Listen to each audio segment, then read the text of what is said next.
What's up, everyone? Welcome back to the Empowered Athlete Podcast. It's your host, Natty Boss, and today we have none other than the Erin Herle. Everybody knows this gem. She's the founder of Submit the Stigma, and we're coming on here today to have a different conversation, something that she's been working hard towards, which is sports psychology. She just recently got her master's in that. We're going to have a conversation around that and how the mind plays a role in performance, because we know by now that jiu-jitsu, is 80 to 90% mental versus physical. And so it's really worth the conversation. And for those who are newer and may not have heard of Erin, I'll give you a little bit of a rundown of her background. So she's a black belt, as I said, founder of Submit the Stigma, which is a nonprofit and mental health performance coach. She recently earned her Master of Science in Sports and Performance Psychology from the University of Western States and is working towards a CMPC from the Association for Applied Sports Psychology. She's earned multiple titles in jiu-jitsu and has traveled the world teaching her knowledge at seminars. Her nonprofit is Submit the Stigma, and this works to promote mental health in the jiu-jitsu community and continues to advocate for mental well-being in combat sports. I've been a supporter of Submit the Stigma for many years now with our business, Body by Boss. I wanted to put my dollars into some nonprofit, and of course it made sense to support this. So it's such a beautiful organization. I definitely recommend you check it out, and we'll definitely put the information for that nonprofit in the show notes for sure. And currently she's working with clients through her consultancy, Train Your Mind. That's so on brand for you. No. She splits her time between her hometown of LA and Niagara Falls, Canada with her husband. So welcome to the show, Erin. I'm excited to dive in. Thank you. I'm excited. We've known each other for so long. It's like a new opportunity to kind of like see where we're at, because you've grown and I've grown. And so it's exciting to kind of like meet the minds. Yeah, absolutely. Yeah, we've definitely grown in so many ways, and it's interesting to develop this element of our relationship. Yeah.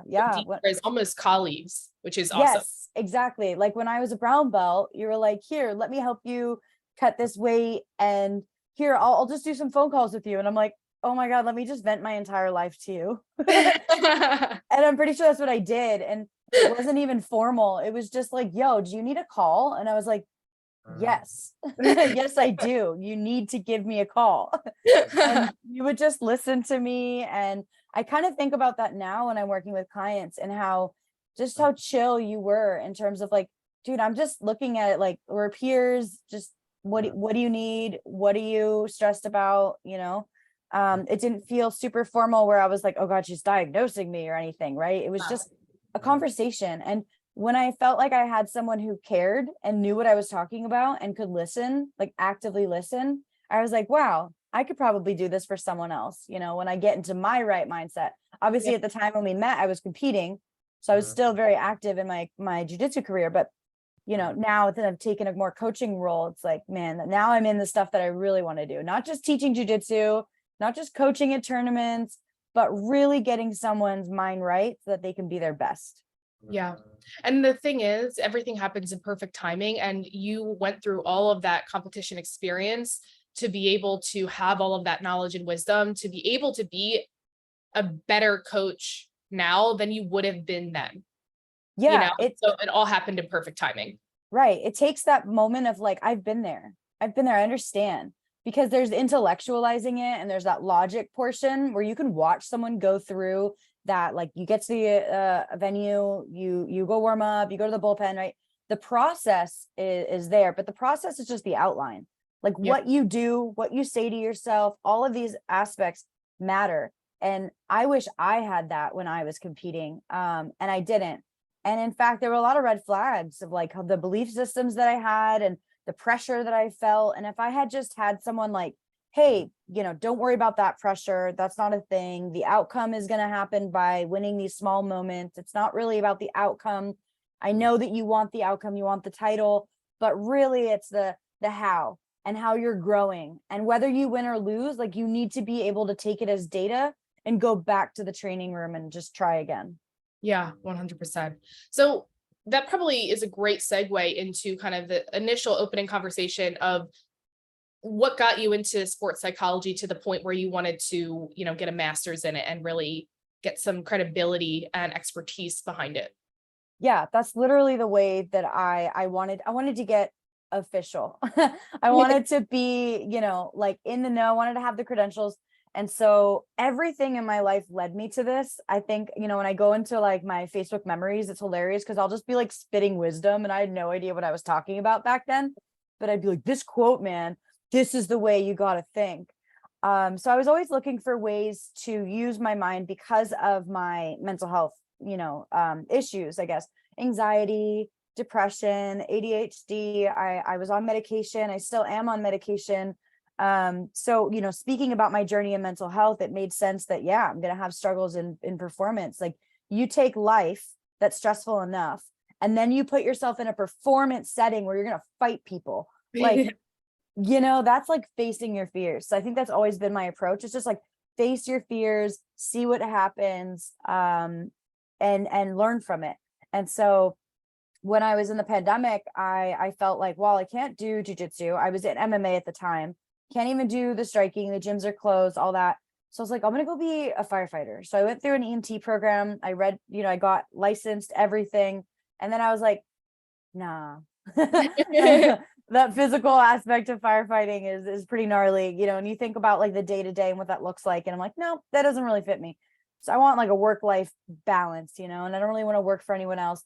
And so I was looking around for like, well, what about like a mental coach and what kind of certification is there?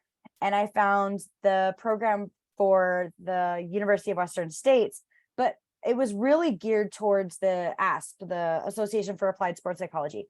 It was like, here, this is the upper echelon. Like if you can get either a master's or a doctorate. I didn't have a master's, so I couldn't get the doctorate. So it was like, well, I'll go get the master's. And this program already has it lined out in terms of all the classes that I need to take for this specific certification. And I even had 1 quarter of mentorship because you need a mentor to do all the supervision, send in your hours, record yourself with sessions so that you can get better. And I'm still in that process, but I did graduate with the master's. But it just all made sense because I was a nutcase whenever I competed. And it was like, man, I wish I had this, And of course I have to be careful not to speak to my clients as if like, oh, I know what you need because I've been there.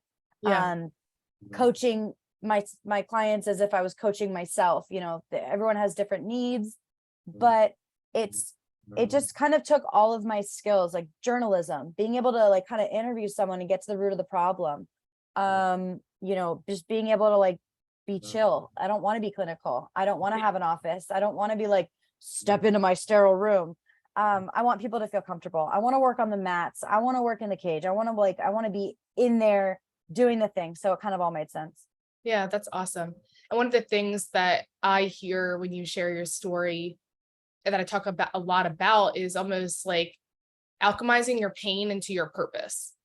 And Absolutely. Say that 20 years from now, you're going to change again, right? We always have the permission to pivot and change as we evolve. But right now, it sounds like all of those experiences that you went through led you to where you are right now, which feels the most aligned at this point with where you are. And using all that pain, all that anxiety that you felt in competition, all that lack of support that you had, and realizing that, oh, now I get to literally provide this for people. And make a difference to, even if I wasn't able to experience that, I get to influence someone else. Yes. Keyword authenticity. So part of my master's program, we didn't really do like a thesis, but you had to come up with a TOPE or a theoretical orientation of performance excellence. So I have to have theoretical underpinnings from like counseling theories, from therapy, from even motivational interviewing, to different biopsychosocial, right? There's so many different models that I can choose to use. There's so much freedom, but it has to go in line, and I have to be able to defend it. And I have to be able to say, well, this is what I'm reaching for. So what is my definition of performance excellence? That's being your authentic self. So what that looks like is acting within the way that you think and you feel, and performing not in the sense of what you expect that you're supposed, like someone else's expectations, but your own expectations. And it's not necessarily about the outcome, because we can't control the outcome. It's the least controllable aspect. So what can we control? Our thoughts, our feelings, what we do with our body in the bullpen. Do we pace? Do we do squats? Do we just listen? What music are we listening to? Our breathing, which you know so much about. So what can we control? And then what do you want to do? What do you want to make of this performance? So many people are like, I just need to win. So I'm just gonna get out there and I'm gonna fight like hell and I'm gonna win. And it's like, well, how? How do you think you're gonna do that? Like someone's like, I'm gonna pull guard. I'm like, what grips are you gonna make? They're like, I never thought of it. I'm just gonna do it, you know? So if you have a plan, you know, and you really build it off of what you want for yourself, not what someone else wants, that's my theory of authentic performance. And that's what I try to strive, so that even if the outcome isn't there, you could still feel good about the performance that you had. That's key. 100%. I love that. And for those who aren't really clear on what it actually is, how would you define sports psychology? So sports psychology is, I'll describe what it's not. It's not therapy. It's not counseling. It's not, you know, sessions to go deep into inner child work or psychodynamic stuff. It is the performance domain and how the mind can be used to regulate your emotions and your arousal, work on the self-talk, what the things that you say to yourself, confidence, and how you feel in the moment versus after versus before, reflection. So it's basically coming up with tools to get you into your right mindset, which is unique to you. And so that you can perform your best, that you can access the knowledge that you have, that you can go forth and be brave and be courageous and vulnerable and authentic. Love that. We'll definitely dive into some tools for sure. But I would love, even though this is, of course, not like therapy or anything, I do think the conversation, maybe you've learned about this. I'm curious to know if you did, about the link between trauma and big T, little t traumas and performance. You know, this is something I'm very passionate about, something that I'm always making reels about. And I'm just like, this is the nitty gritty, what we need to understand. Yeah. I mean, how would you describe kind of the role that trauma plays in performance? I think trauma brings us back to a point where we felt unsafe, right? And we re-feel those feelings the more that we put ourselves in those positions. And that's why training jiu-jitsu can bring up a lot of trauma. If you've had maybe physical assault or sexual assault, that could be feeling of not having control or autonomy over your own body. And that's kind of what jiu-jitsu teaches you, but there are going to be moments where you can't, like someone is really glued to you, someone's in mount, you know, they're really good at staying in mount. It's a technical aspect, but it can, you know, it can make you think about those times when you didn't have autonomy, you didn't have agency over your own body. And so I try to make sure that people feel that they have autonomy, that they have competence, that they belong, so that they're not trying to prove themselves or impress. And so that trauma and whatever experiences that you've had, whether it was like verbal or physical or anything like that, those are going to come up in jiu-jitsu, right? Because it's so physical, and it really makes you face your true self. Because when you're really struggling and you're being smothered by someone and you can't breathe, it's those feelings that are going to come up. And so sports psychology allows you to access something in your mind that makes you feel safe, so that even when you're not physically safe, you can create a safe space that makes you feel empowered, that makes you feel able to deal with it. And, you know, I think in terms of trauma, I like to think of trauma informed in terms of psychological safety. Yes. And I don't have control over that, right? So when I work with clients, this is my most frustrating part. I don't have control over their environment. I'm not working with an entire gym. I'm working with one person who might be a blue belt or a black belt or a purple belt. And I don't know how much sway they have in their environment or how healthy or unhealthy their environment can be, that because it's really, really influential on the way you think and feel about yourself, especially in performance. So psychological safety is making sure that people feel included, that you walk in the door and you don't have to prove yourself. You don't have to prove yourself that you're like a body for someone or that you're good enough for someone. Like just as you are a human being, you are good enough. And when you step on the mat, you should know that you're a human being. You're not just your athletic role.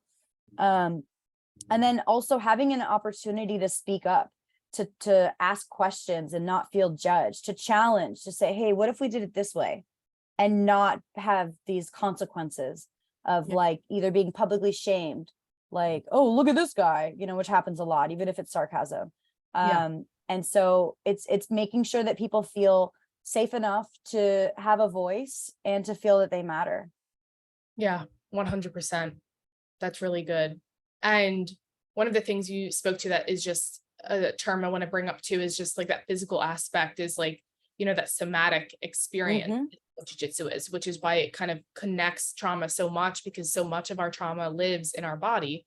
And when our body is like activated in these ways, it makes sense that it comes online. Like you said, creating that safety for yourself is really important. And that's really hard because there comes so many layers of, it's boundaries, right? Or like Mm-hmm. switching gyms or like all of these other things that you aren't signing up for when you initially sign up for jujitsu, but realize that those opportunities that present themselves are helping you learn more about yourself and your healing journey. And I think one of the things that I really love is jujitsu, and I say this like a lot, is a vehicle for personal development. Oh yeah. Which is why it's obsessive to me. It's like Yes. everything. A day I feel disappointed, or a day I feel, I'm like, what is this? What part of this is this triggering within me? And how can I learn? How can I grow from this instead of being discouraged by it? Yes. Yes. When I think of traumatic experiences, obviously I think about my life, and my experiences growing up, but I also think about the trauma of being a white belt. It's like you don't have the tools yet, you're getting in there, you're going deep right away. Like I started competing within 3 months. Same. Like, how much do you honestly know at 3 months, right? Yeah. So there's so much that you have to be able to think about, where it's like, so many coaches are like, play your game, and it's like, I don't have a game. What are you talking about? I barely know anything. I know like 3 things. They're like, Yeah. okay, do those 3 things.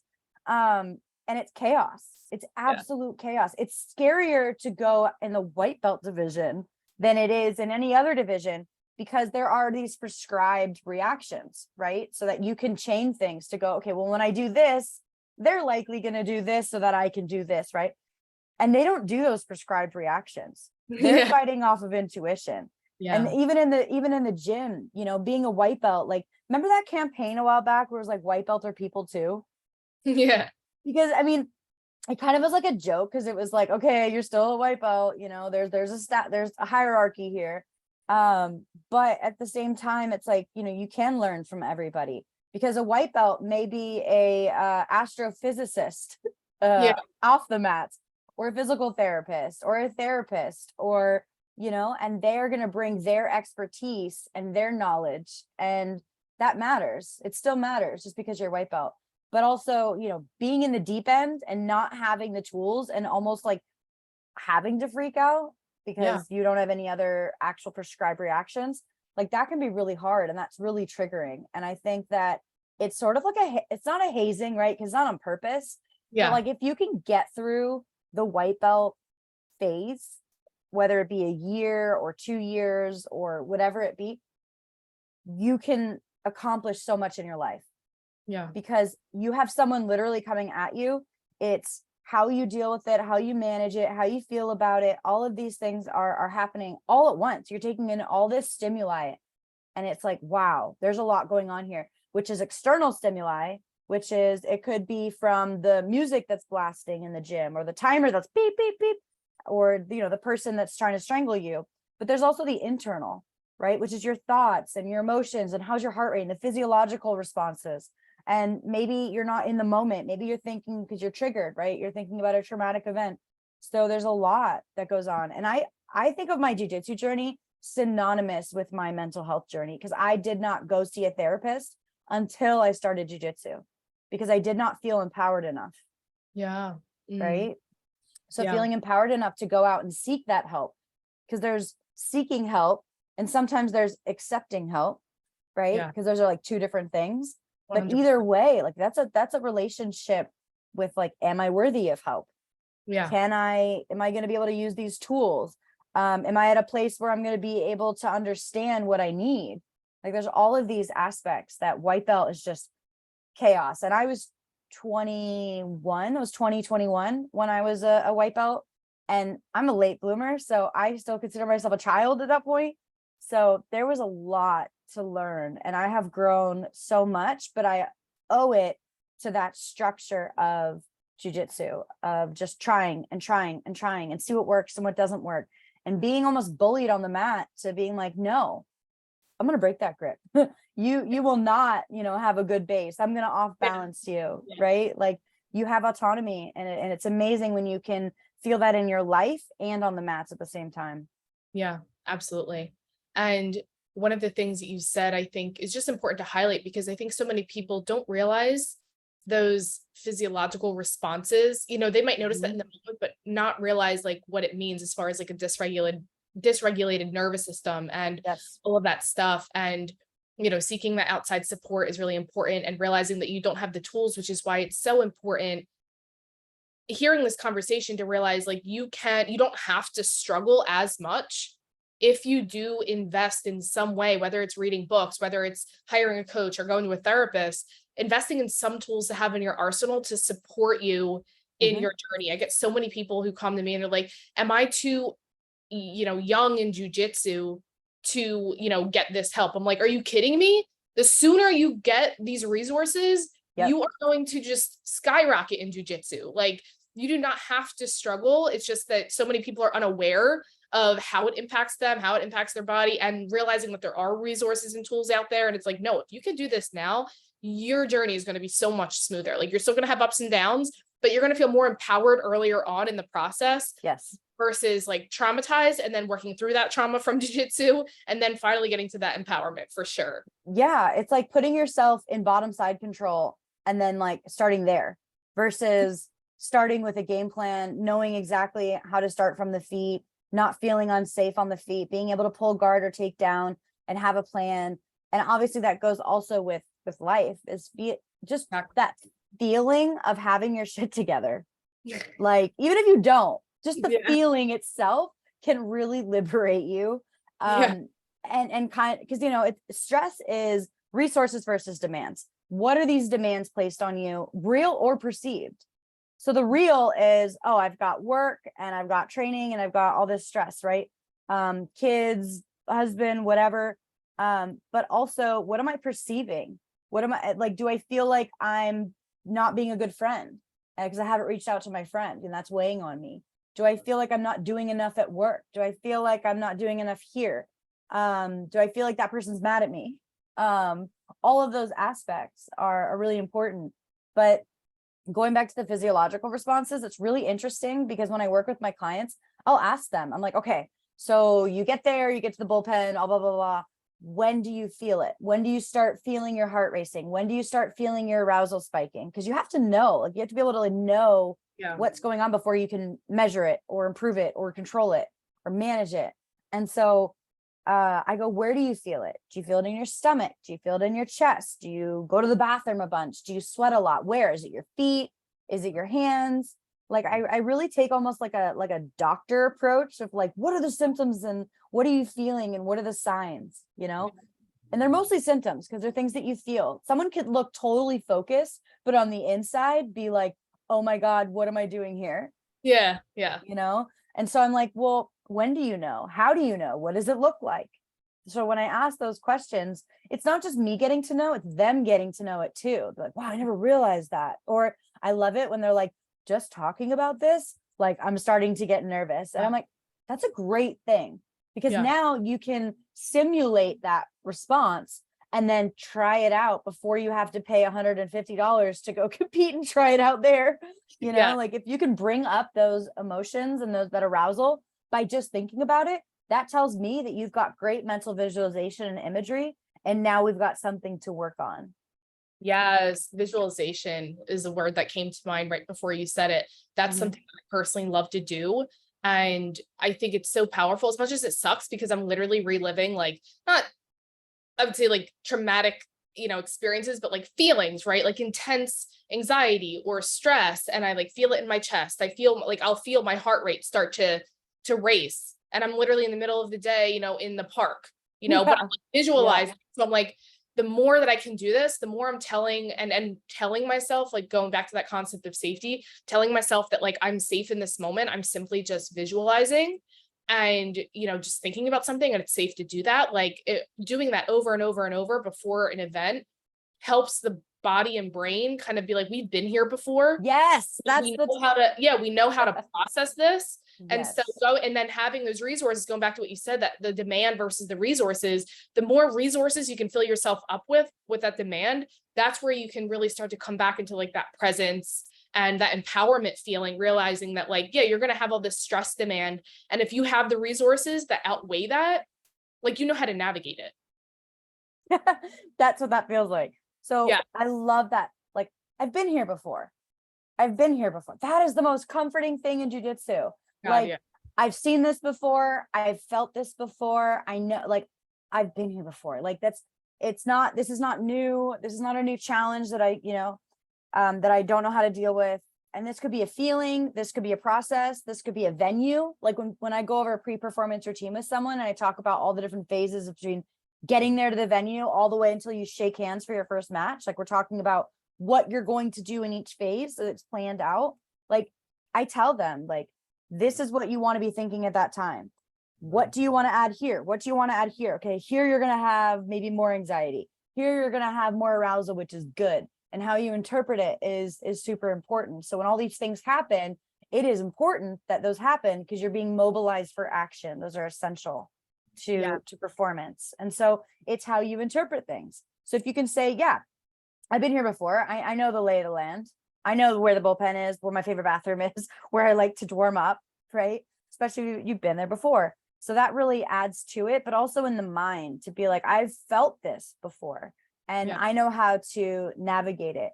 And so obviously the more resources, but all the more planning that you have, obviously flexibility, adaptability, but if you can plan for it, especially if you've done it multiple times, you understand the process, which will change based on a super fight versus a submission only versus a no-gi tournament versus a round robin, right? There's so many different aspects, but if you can think and plan ahead of like what you're going to do, it just relieves you of that stress of not knowing what to do. But the been here before is like, what does it look like? And I've been here before are two things that I find myself repeating all the time. Yeah, I like that. Yeah, one of the things I love to do, like I do it from the moment I wake up. Like when I do my visualization, I open my eyes, like on game day, quote unquote, comp day, open my eyes. What's the first thing I do? What is the breakfast that I eat? How far is the drive? What am I listening to in the drive? And what I noticed for myself, just to kind of share a little bit of my own process with the listeners, is I generally listen to more pump up music when I'm like on the way to the venue. But as soon as I get to the venue, it's like, it's stillness, it's peace, it's grounding, it's like managing the emotions that come through. And I don't listen to anything chaotic. And I always share my story. I've always loved this about myself, that I've been willing to try so many things to find what works for me. And, I remember trying two particular things that were too off the spectrum. And I noticed how my performance was specifically affected. I listened to heavy metal, right? I listened to heavy metal right before, because I was like, I'm going to, like everybody listen to heavy metal, like I'm going to get on and crush some skulls. And then I realized I was too like aggressive, like too amped. To my arousal. I already have a high energy. So that was like, it pushed me too up the top, where it was like just kind of erratic and missing positions and all of this, and even led to even more of like a little dip in energy after, like an adrenal dump, because I was just like so amped up. So then another tournament, I was like, okay, learn from that. So I'm going to try a different approach, and I'm going to do a nice long 1 hour meditation. So then I did like a meditation in the venue, and it was just, I was in such a state of bliss and calm that I actually couldn't turn on my arousal. Like I remember bowing on the mat, and like, it just like occurred to me in that moment, like, holy shit, I'm about to fight. Like, what the hell? Like I feel like I just came out of a spiritual retreat, and I'm about to get my head knocked. I need to get my shit together quick and turn this on. And I couldn't. And I just felt myself in slow motion the whole time, like could not get I was like, okay, next, that one isn't going to work. But it's just so important to try that. Oh my God. Not be afraid to fail, right? Because in those instances of trial and error, like I didn't perform at my best, but it was worth it because I was able to find out what doesn't work for me. Yes. Yes. And though that got me closer Mhm. to what does work for me in finding my groove. And I think that's really important. So have you heard of inverted U theory in terms of arousal? Oh, no. You literally just described it. So inverted U theory is that if you think about the relationship between performance and arousal, it used to be, well, the higher the arousal, the better the performance. That was the first kind of idea that researchers came up with. And then they're like, wait, if you get too amped, that's not good for performance either. So they came up with this inverted U where if you're under aroused, you're not going to perform well because you're going to feel bored. You're going to not be interested. You're not going to want to literally fight. You can't get amped up enough, which is, an issue. And then if you're over aroused and what that looks like. So you use the word spectrum. It's exactly what it is. And so how do you know what that middle is if you don't know what too much looks like and too little looks like? It's exactly what you're describing. Yeah. And so finding that sweet spot is the idea of what optimal performance looks like. So we also do an eyes off, individual zone of optimal functioning, because what happened was the inverted U was like, well, not everybody is going to be in the middle. So if there's a scale from 1 to 9 and 5 being the middle, some people, like you were saying, you're already high energy. So maybe you actually operate better at a 4, whereas someone who's just like, whatever, man, like they have to amp themselves up a little more. So maybe they operate best at like a 6 or a 7. Yeah. And so what we're doing is we're constantly researching like how to figure out what works for you. And then you go into emotions, right? So like, what emotions do you want to feel? What emotions tells you that you're not in the right spot? How do you go from, if you're too much, how do you bring it down? If you're too little, how do you bring it up? Right. And that's music, that's the breathing, that's meditation, progressive muscle relaxation. So these are all things that if you train, and then you can do like, okay, I'll just do a little bit of it, just so I need a little bit, right? So you have to know the total relaxation and the total energization so that you can do the rapid. And so that's why there's training involved. And that's why I call it train your mind, because you have to do the work. It's not like sometimes when people have done the work in therapy or they've already kind of like had that reflection, like with you, if I worked with you, I'd be like, cool, let me just tell you a little bit about the theory so you understand. And then this is what we're going to do. So you understand like why we're doing it, how we're doing it, what you need, what to expect. Right. And so I can just kind of give you some micro tools and you'd probably be able to implement them already because you've done a lot of work on your own.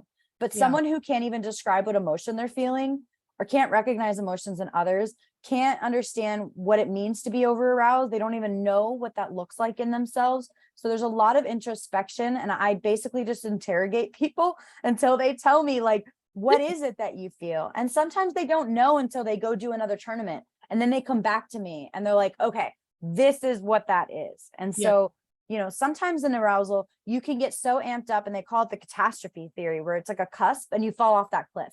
Yeah. And what that means is that the traditional little, oh, let me just go breathe. Let me just tell myself things are going to be okay. You've gone too far. And now you need to go all the way back to feeling calm and safe just so that you can amp yourself back up. But what happens is, what if you're in the bullpen and you're, exactly. And you don't have time to do that. You do not have time, right? And that's why you train it.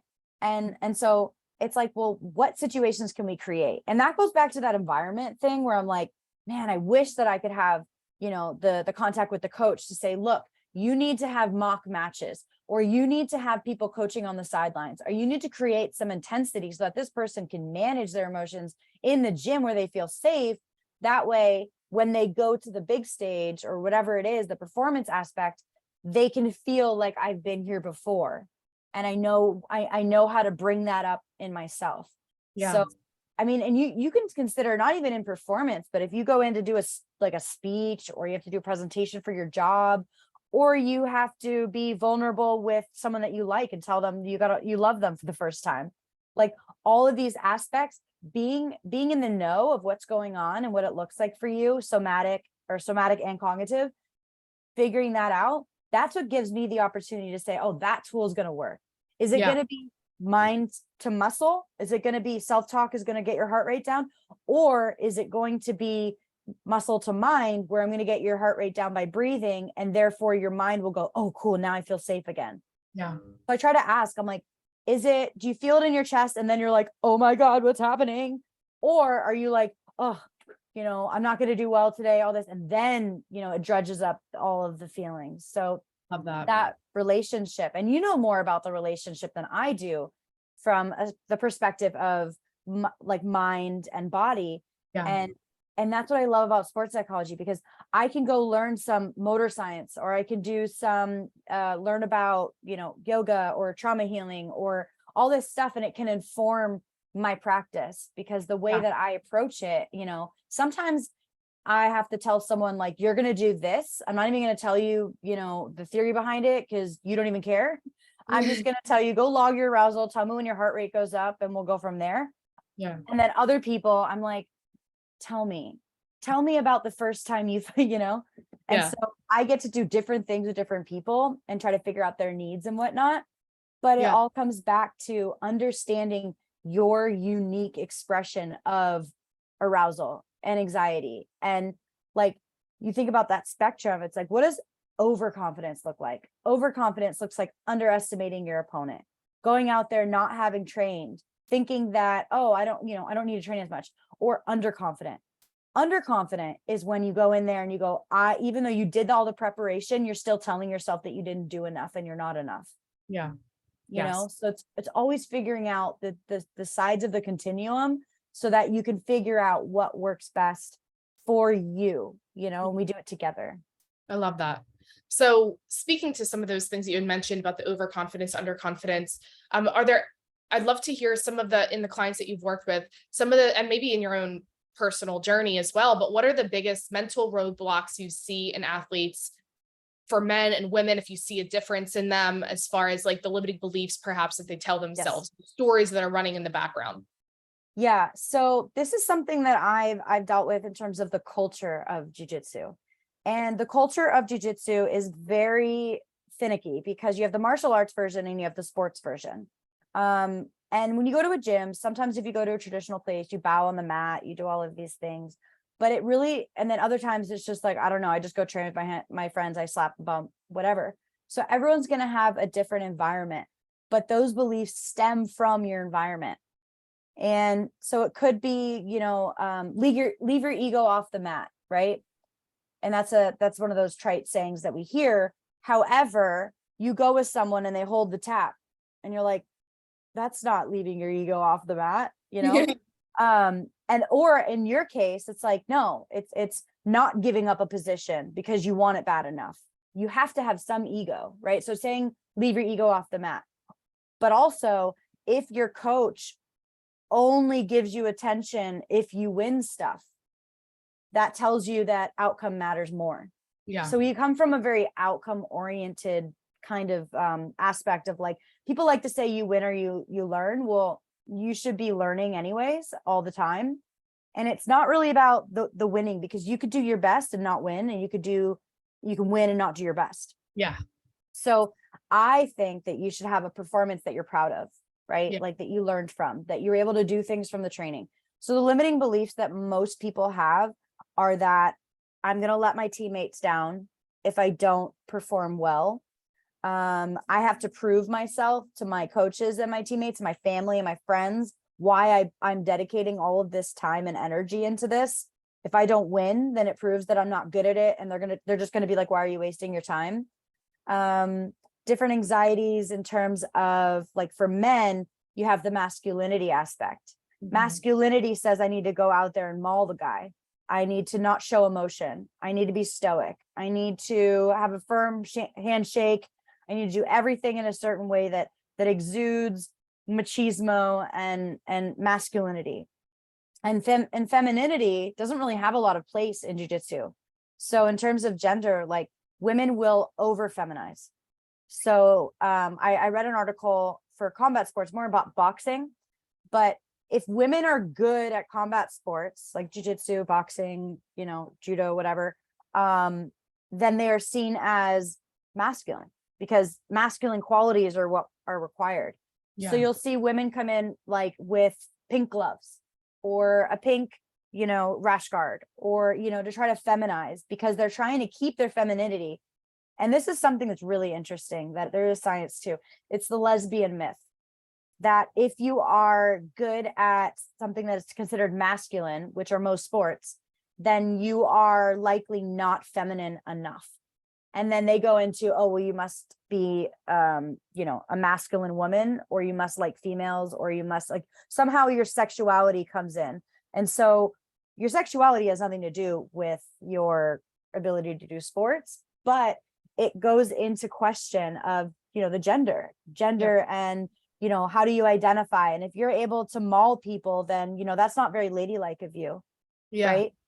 So it's this constant. So men are trying to do combat sports to affirm their masculinity, whereas women are having to break stereotype just to step into the room and just to step on the mat. We're already doing masculine things that are not feminine like. Yeah. So those things can also hinder you in terms of, well, that's not what a lady does, or that, no, a man has to do this. So those are other like gender related beliefs. But what I find when people are afraid of performing poorly, they're just afraid of embarrassing themselves, fear of injury.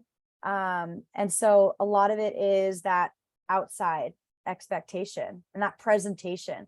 So I started going into, I have one MMA fighter. His self-talk is, I love this. I'm in my bed. That's his self-talk.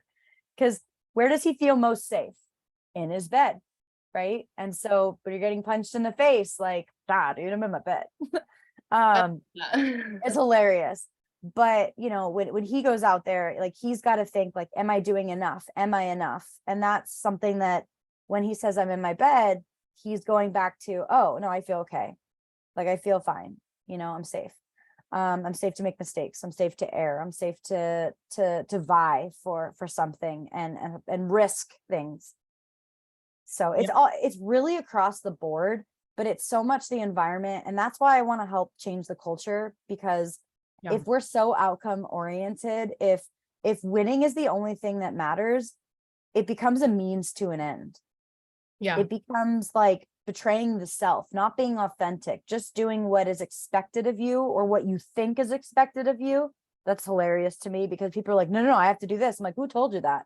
Yeah. Who's they?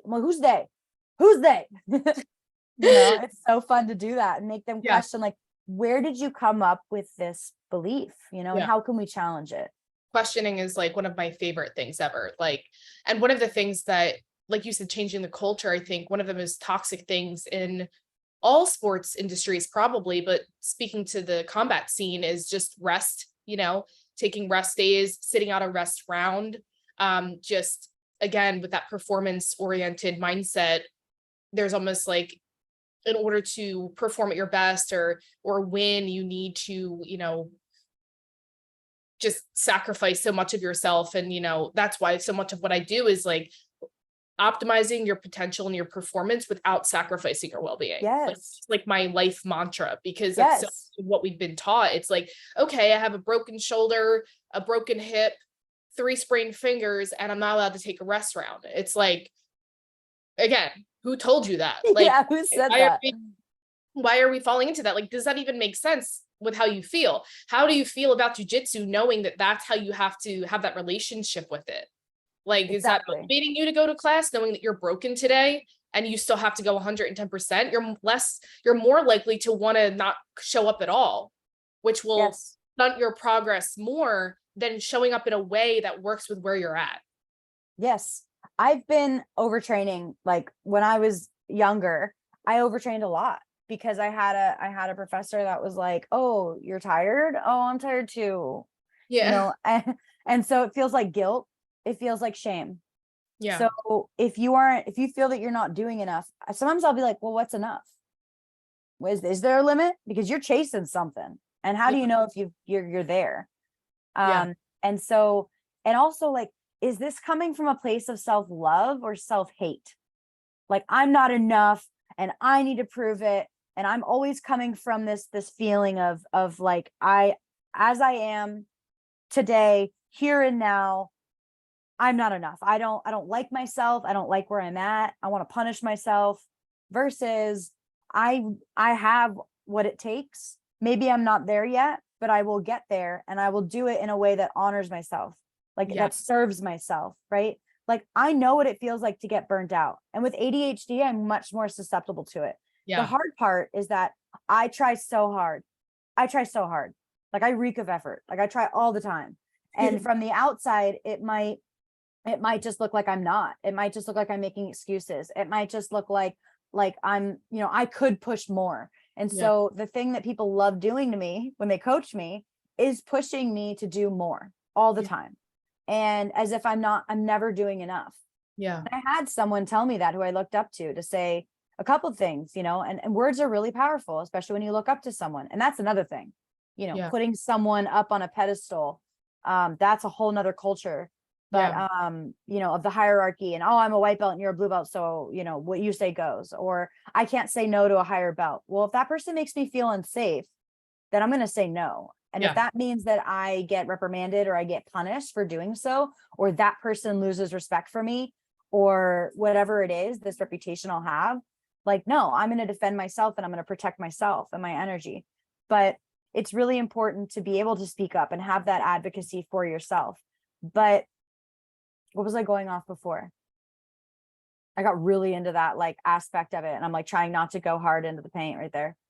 Oh, I was just so immersed in what you were saying. I know, right? I just keep going, Like but completed your thought. It yeah, I completed my was thought. that environment, and you said like words are really powerful. Yes. So like when someone says you're not doing enough, even though you feel like, oh my God, I can't do anymore, that's when you have to learn to trust yourself and know your limits. Because Yes. someone is always going to be pushing you to do more. And it's those boundaries. It's your prerogative. It's your responsibility to speak up for yourself. And also a lot of the times, there's something at stake for speaking up for yourself in this culture. Yeah. Like because of I'm a black belt and, I get to tell you what to do. And if you want to be good, then you have to do this, this, and this. And that's just not true, because usually it's not a one size fits all. And just because your professor or your instructor or your coach or your role model or your whatever, like just because they said something, if they don't know you well, if they aren't accommodating with your existing experience, then they're not the person that's going to know the best thing for you. And that's 100%. something that I did coming up. I was like, oh, you're a multiple time world champion. Please tell me exactly what I need to do. I don't know anything. You just tell me what to do and I'll do it. Yeah. But as ADHD, like I try so hard for me to focus. It's hard for me to ask someone to roll and have them say no to me and me just go to the next person. Cause I'm like, oh my, like I will say no to someone, but when someone says no to me, I'm like, what did I do? Yeah. So there's all of these aspects of the social aspect of the hierarchy and the status and all of these things at stake. How can you honestly be so authentic to yourself while still honoring the structure and the culture that you're in? And how much do you allow other people to tell you what to do and to tell you what you need? And how much are you going to trust yourself? So it's this constant battle of like, what do I personally need? And what is my environment giving me? And do I need to speak up for myself? Do I need to set boundaries? Do I need to ask for help? Like all of these things matter when you're in an environment that is not one-on-one. Yes.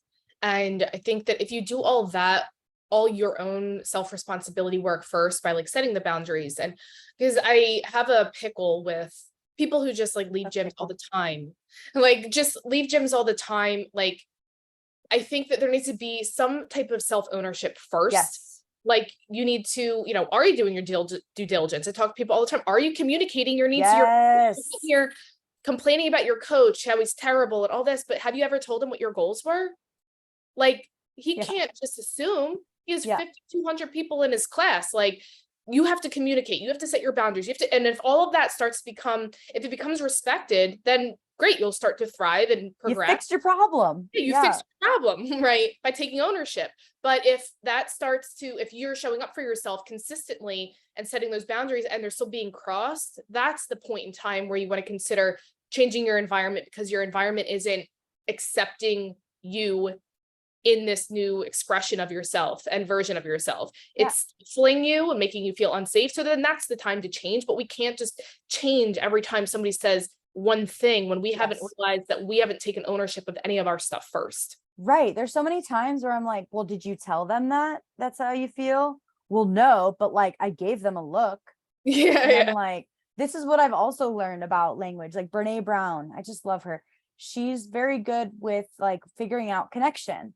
And that's why I got really big on one, self-compassion, because if you don't like yourself, then you're not going to, you're never going to feel fulfilled. But emotional intelligence and being able to express your needs and how you're feeling, and the I statement. Because so many times when you're in an environment that is more outcome oriented, they're not really going to think about your feelings. I'm sorry, they're just not. They're going to think about how well oiled their machine is yeah, and how they're going to pump out champions. So you need to be responsible for your needs. But if you don't know your needs, if you don't know how to communicate your needs, if you don't understand what's happening, why you feel the way you feel, and if you can't describe it, then how is anyone going to be able to fix your problem, including you? So exactly. what are your needs? And that's why with my clients, first day, we go over values. What do you value? And this can change. It's fluid, but Yeah, what do you need right now? And that's when I go, how do you know that you're authentic? You go back to the values. 100%. My one of my values is authenticity, to show up as myself, because so many times I people please because I want to impress and I want to belong, which is a basic psychological need. It's very important that we do belong, membership in a group. But if that's all I care about, I'm going to manipulate myself into forming an identity that I hope that people like, Yeah. which never works because people don't even know what they like, Yeah, yeah, So yeah, it's like showing up authentically, being like, okay, if I make a joke, it's okay to be funny. I understand that I'm quirky and I come up with weird shit all the time, but that's me. That's me. And it's like, I have to accept that that's me, and I'm going to show up that way every time. Also self-trust, to trust myself in this moment, because I'm going into this new career and I work with clients, and obviously I've been there with the jiu-jitsu, all of that experiences, but coming at it from a consultant point with ethics and making sure that I'm doing the right thing for my clients and that I don't yeah, harm them and I'm doing good for them and I'm confidential and I respect their privacy and all these aspects. Like, this is a new role for me where yeah, authenticity is me being like, I don't know, let's go smoke some weed and talk about it. That's yeah, not appropriate. So like there are boundaries and yeah, ethical and professional and all these roles.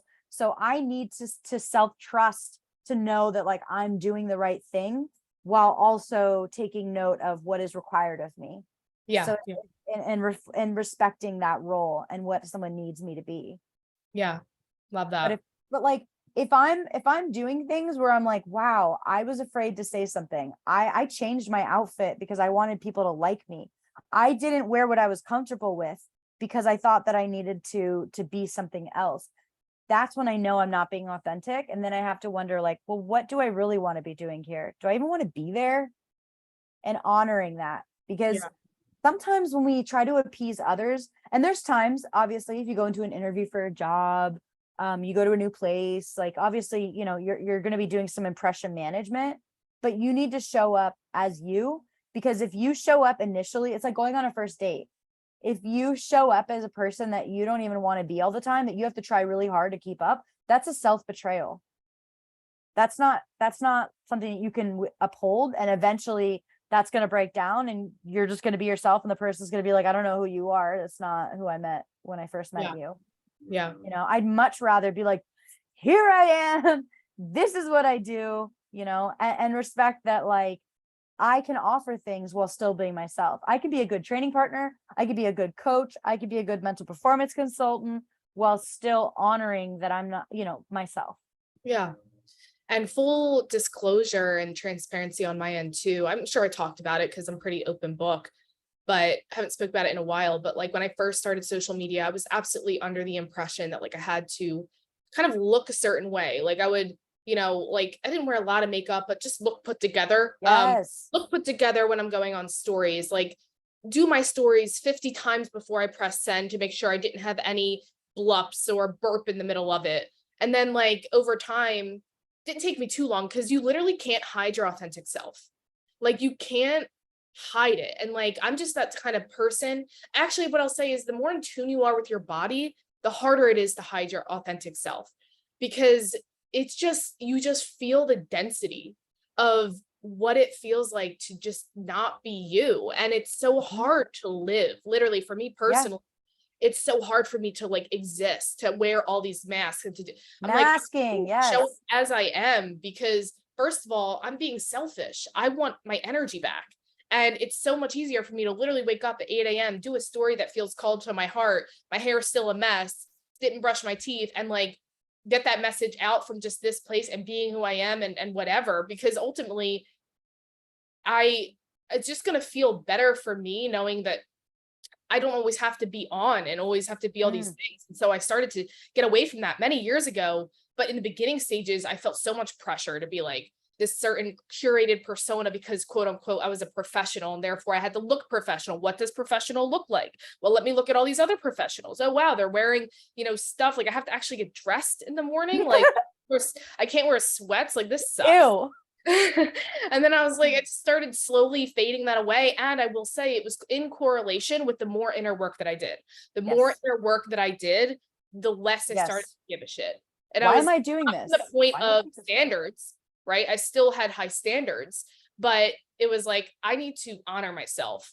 Like, I need to show up fully as myself, because ultimately that's how I'm going to just really be able to connect also with people, knowing that like I'm myself and I'm not trying to curate my words a specific way, and like that I can curse here and there, that I can literally burp. LJ walks behind me and like, throws a toy at my head. Like, that's life. And I just think that it helps to release that pressure, and Yes.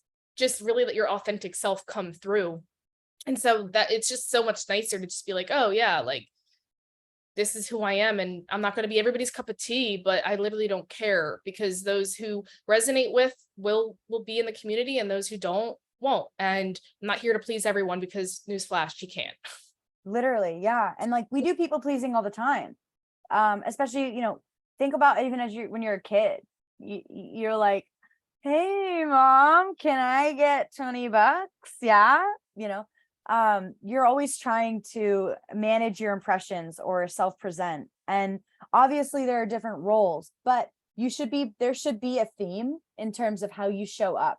If you feel so different here versus, on the mat versus work versus home, that's a lot of mental energy to Yeah. be constantly perceiving how other people are perceiving you. It's very meta, very like sometimes I go to the grocery store and I'm like, oh my God, people are going to think that I'm, I just came from training and they're going to think that I'm like, I don't shower and all this stuff, when really I should be focusing on like, where are the Dunkaroos? Yeah. Like that's what I came here for. Yeah. Like instead of just being present, you're thinking about how other people are perceiving you, your reputation, the way that you look, the way that, right? And you're no longer present. You're thinking about the future or the past or someone else's view of you, rather than just being POV right here, right now in this conversation. Yeah.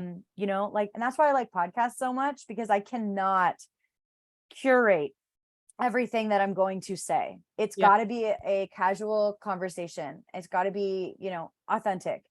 Yeah. Even though like, even if you, most of the time, like I've done podcasts where I've never met the person. I do it often actually, or I don't even listen to the podcast. I just get on there and we have this genuine conversation, because that's what people want to see. They if I'm going to go curate myself, then yeah, I'll go do some recorded video that I have to fix 3 times and edit. This is real life, like Yeah. what we're doing. And that's what I love, is being in the moment. And when you talk about like, especially the social media and the impression, like during the pandemic, especially when I wasn't able to keep up with my posts for Hyperfly, I went to them and I said, I don't want to be sponsored anymore. I don't want to have to put in the right hashtags. I don't want to have to comment on certain things that you need me to comment on. I don't want to do all of these things because it doesn't feel authentic to me, especially when I'm no longer competing. Yeah. So that felt right. Do I miss having free gear? Yeah.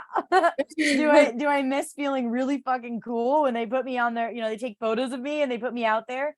But that was an impression that I no longer wanted to manage. I It love did not feel authentic to me. So there are certain situations where you're just going to have to say no to even though they might benefit you in some way, if there's some upkeep, if there's something that like takes energy to mask, like really question if that's what is meant for you and if that's what you want to be doing. Yeah. And of course, we have to talk about privilege. We have to talk about, Yeah. equality and equity, inclusion, because people have very diverse backgrounds. And to say like, oh, you just have to be yourself. Well, no, it's not going to really work if you're really struggling to make ends meet, Yeah. or, if who you are is rejected in most senses. If the way you look or the way you act isn't always, acknowledged or accepted, that can feel really hard. So as much as we talk about like just be yourself, be authentic, it's not that easy. Yeah. And you have to be in a certain, you and I live a very curated life in terms of how we live authentically. We chose this life, we sacrificed to make it happen. We've gone through so much trial and error to get to where we are. There's been much struggle, much crying, much this, much that. And we've had to break through, but everyone has their own battles and their own limitations. And so it's not just a one size fits all, and it can't just be just go be yourself. Crack a joke, everyone, like I don't want you to get fired. Like there's certain things that you need to upkeep, so there is a level of what can I bring to the table that feels right versus what is needed of me in this role. And eventually that gap will slowly get smaller. You'll be showing up as yourself in a way that feels authentic while also meeting the needs of your role. Yes, 100%. Love that. What a beautiful conversation. This has been amazing, incredible. And we talked a lot about just like different mental tips and tools for athletes to kind of start working on their mindset. But if you want to like summarize like someone who just want to get started, like what are some of the, top 3 things that you would recommend for somebody to get started right now? No excuses. So I would say do a self-talk log. So think about the times that you feel challenged, what situation triggers it, and what thought comes to mind. Don't judge it. Don't say, oh God, da, da, da. What? Sometimes it's like, oh man, you're so dumb, or oh, I did that wrong, or I shouldn't do that, or I'm not supposed to do it. I'm supposed to be this. Like all of those things, you just need to get them down. So start tracking them, start monitoring them, see what happens and log them. Then you can work on some goal-directed self-talk, some strategic self-talk cues, but you got to figure out where you're at. The same thing is with an arousal management. Like I tell my clients, just figure out what spikes you, what makes your heart rate go, what makes your breathing kind of go, oh shit, right? Like what are those moments that spike your arousal? When, how, what does it look like? Start taking inventory. And then also doing the values and taking inventory of like, what do you want? If you were making a decision and you had a value like honesty come to the table, you personify honesty. What does honesty do for you? What is honesty going to say? And does that really resonate with you and this certain path that you're on? So values, self-talk log, and arousal management log is always where I'll start. And then you can have that data and go, all right, what are we working with? Right. Because you can't improve anything that you're not measuring.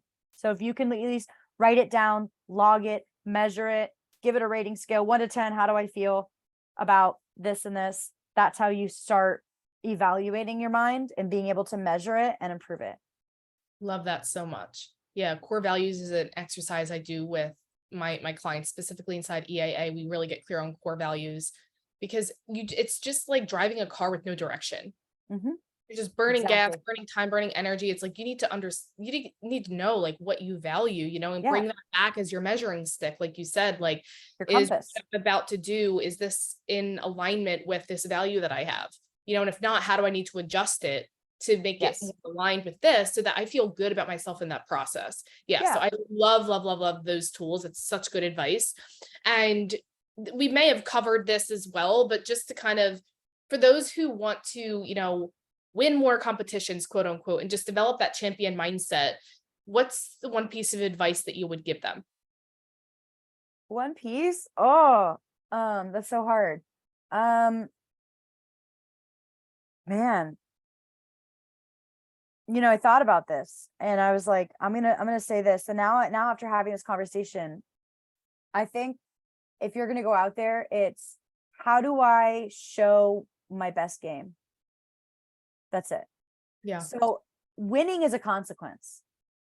So if you can win the moments, you can win the tournament, right? Or you can't. It does not, like, how many times have you heard like world-class black belts? The only explanation they have is it wasn't my day. Yeah. Or, my opponent, it was his day, it was her day, right? Like, how do you really think I'm going to go win? Well, winning is the least thing that you can control. You can't control the ref. You can't control your opponent. You can't control all of these aspects. What you can control is yourself. So Yeah. if you can think about what you're saying to yourself, how you're breathing, all of these things, and manage those, that's how you can show up as your best self. So instead of worrying about what's going to beat the opponent, what your opponent's doing and how you can change yourself for that opponent, don't. Think about what you do best and how you can do that Yeah. with your best mindset. Yeah. I love that. I think that so much when we focus on just wanting to win, which I've been there numerous times, All of us. many years of Yes. just like, I need to win, I need to win, I need to win. What I noticed was a consequence of that was that if I focused on I need to win, what my actions reflected was making sure I don't lose. I always Yes, talk fear about of losing. fighting to win versus fighting not to lose. So this goal and desire I had of winning, the actions really reflecting my fear of losing. So in those winning of the moments opportunities, I wasn't focused on winning those moments. I was focused on just not losing. So it made me be more reactive, like you just said, Yes. to what my opponent was doing. Cause like, I just need to like not lose. And that's going to make me win versus like insisting on myself. And then coming back to that conversation of trusting myself and insisting on what I want to bring to the table and trusting myself in that. And in those moments, that's what's going to potentially lead to that outcome of winning. It's going to increase Yes, my chances. exactly. And also, like, arousal is everything, but think of things like in terms of challenge or threat, right? So and also approach versus avoidance. So you're approaching success, you're not avoiding loss and failure, right? So the idea of challenge versus threat state, challenge says, yes, this is I have the demands that are placed on me, I have the resources, either I have enough or it's just above, but I'm going to have to try a little more, I'm going to put effort in there, but I can make this happen. Versus a threat, which says, if I don't do this, then this is going to happen. If I lose, then this is going to happen. And your mind will actually produce certain situations for you based on how you assess and interpret the situation. So if I go to a tournament and I go, if I don't win this, I'm going to lose followers. I'm going to lose my sponsorship. My coach isn't going to give me anything. I'm not going to get that promotion that I wanted. All of these, if you're thinking about all that versus, hell yeah, I am enough where I'm at. And this is an opportunity to show what I have. This is an opportunity to see and test out my game and to make the tweaks necessary to be better. This is going to make me better no matter what happens. Yeah. So like with the challenge state, you have epinephrine and norepinephrine, which allows the glucose and the oxygen to reach what you need. But when you have a threat state, when you perceive that the demands are way higher than your resources, then that releases cortisol. Cortisol lasts 60 to 90 minutes, whereas epinephrine lasts maybe like 3 or 4 minutes. So you can see how you can get so stuck in like that catastrophe theory where you get overworked and then now you have to like reset yourself. Like that's that threat state. So if you can go in there saying, I have what I need, I'm safe, I'm going to try my best, and that's good enough, like that puts you in that challenge state versus the threat state of saying, I'm not enough, and this is my opportunity to prove that I'm enough. And if I don't, my reputation's at stake, all of these things are at stake. So what am I adding versus like, what am I losing? You're not losing anything. Yeah. It's an opportunity to gain, but you're not going to go backwards. Yeah. And I do think, just to wrap up this conversation, just one little insert there is like remembering that privilege concept too. Yes. I think so much of us forget, like when we step on that, I always tell people like, there are so many people that would never have this opportunity. Yes. Gratitude. Yeah. Like gratitude, like you are choosing this. This is something to be excited about. Like, this is something that, as my mom would say, there's starving people in Africa, like, but the reality is like, she is true. And that is something that I resented as a child, always being told that, because it always made me feel ungrateful. But then now as I'm an adult, I realize that, it helps put things in perspective, Yeah. so that has really like And helped me. It doesn't have to be that drastic, but it's just remembering that like this is something you signed up for, yes. and you have that opportunity that a lot of people don't and wish they would. My self-taught cue when I was doing my MMA fight and a couple other times that I competed was a Paulo Meow quote that was hilarious to me and didn't make sense. And I asked him about it and he knew that it didn't make sense, but yet it makes sense. You are here because want. You are here because want. It was like on one of his captions one time. And I was like, that's amazing. It is so unique. You are here because want. Like no one's putting a gun to your head making you be here. Yeah. You made the choice, just like what you're saying. Like you are here because want. And I just repeated that to myself. And I was like, Christina, you're gonna say that to me. So as I'm like getting ready to go to the cage, and I'm like, and she's all, you're here because want. Oh my God, that's incredible. Oh my God. Well, thank you so much for this fruitful, amazing, life fulfilling conversation. This is going to be so beautiful for so many of the listeners. I know they're going to take so much out of it, and I'd love for them, obviously on Instagram, they can connect with you, but if you want to share like your handle, and anything else as far as how they can communicate with you with your new kind of consulting and everything, I'd love for you to kind of take the table away and do a plug-in. Yeah. So my Instagram handle is Train Ya Mind. So instead of your, it's YA. Train Ya Mind. And then my actual handle is just my name, Erin Herle. If you need to reach out to me, you can reach out on either of those. I'm always on Instagram. My website will explain to you kind of what my theoretical orientation is and what my background is and like kind of what the idea is that I go towards in terms of how I believe consulting should work. So that if you want to read, you can go there. I'm currently setting up a portal so that I can have like courses and other opportunities for people who don't want to do or can't afford the one-on-one. So look out for those, and hopefully I will have the motivation to write them. Message me and tell me to write them, please. Yeah. Amazing. Well, thank you so much for being here today. And we will, if you guys learned anything from this episode, again, we would love for you to share what you've learned on social media. So you can tag us at Body My Boss, LLC, or Erin, or Train Your Mind, so that we can just kind of celebrate you for, listening to this, learning, and any of your specific insights and takeaways that you feel were supportive for you. I always love to hear them. So feel free to tag us on social. And other than that, thanks, Erin, for being here, and we'll see you guys later. Thanks.